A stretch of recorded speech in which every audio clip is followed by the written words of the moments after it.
Let's get to the point. You're just an average Treasure Wars player, right? Then you get rushed by someone who is better than you.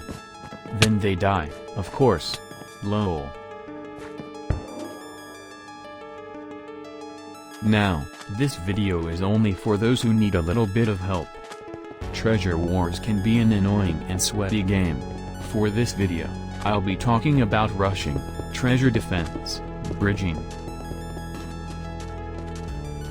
If you want to, you can subscribe to my channel. Although I only do YouTube for fun, it will make my day a little better nonetheless. And one important thing to note is that I am a mobile player, so these tips will be different for anyone who is using a different device. Let's get right into it.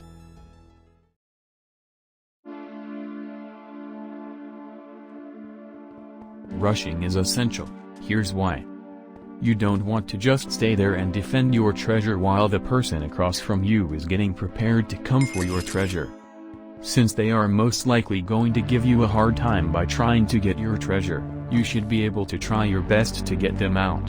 At the beginning of the game, it's a time where at least 3 teams are eliminated, which is good because you have less to fight for. The footage in the background shows a way I rush to people. Make sure that the first thing you buy is wool. I don't protect my treasure when the game starts because that is how I save enough wool to destroy my enemy's treasure.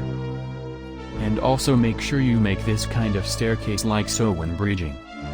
That way, it makes it so that your enemies can't get to your island easily.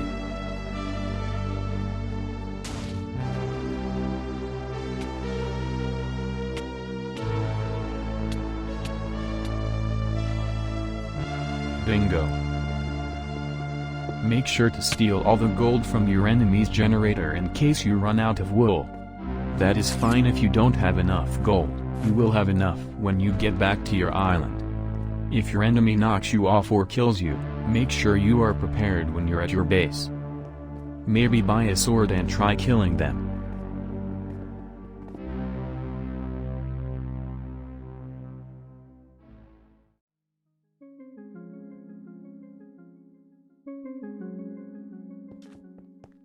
Now, for those who think it's needed for them to defend their treasure, this may be something where I discuss some common treasure defenses I see and how it works, especially for people who are new to the game and have no experience. But of course this won't stop you. I personally like to protect my treasure like this. You obviously don't have to do it my way, but to save probably a bunch of wool and time, I can always defend my treasure even more later on. There are some defenses that I do not want you to do. Never make your treasure defense a box. I figured that people can just dig from the top and get the treasure.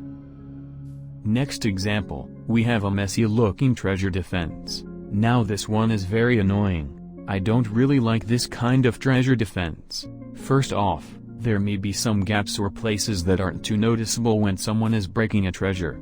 Second, it can take up so much island space. Especially in duos, it can be annoying to move around.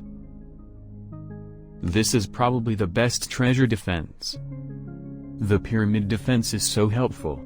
For me at least, I have multiple occasions where an enemy is trying to break the defense but they can't reach that far to your treasure. And when you die, you can try to not bother them and make it harder for them to get your treasure. An extra layer of wood or other blocks will help make it even harder to break through.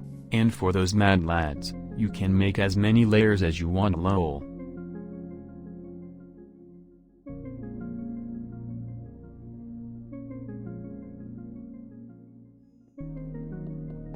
Bridging is important as well. I mean, how are you going to get from here to there?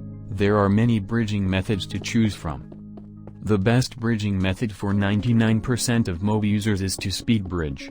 This means sprinting and bridging at the same time for those unaware, like how I did previously. You can also do this type of bridging, which is jump bridging, as well as MJ bridging, the safest bridging method according to many. Though us mobile users can't do that, at least speed bridging is effective as well.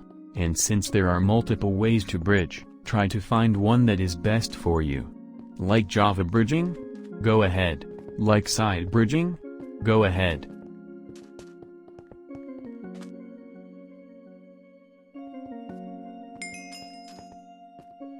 And there you have it. Hopefully you learned some new basic tips on how to get a little bit better in Treasure Wars. This video obviously doesn't make you an automatic god at the minigame, but it takes time and practice. It's also a sweaty game mode, so learn from the sweats as well. I might make a part 2 if I ever do have new tips, but that's all folks. Hope you have an amazing day. Thanks for watching.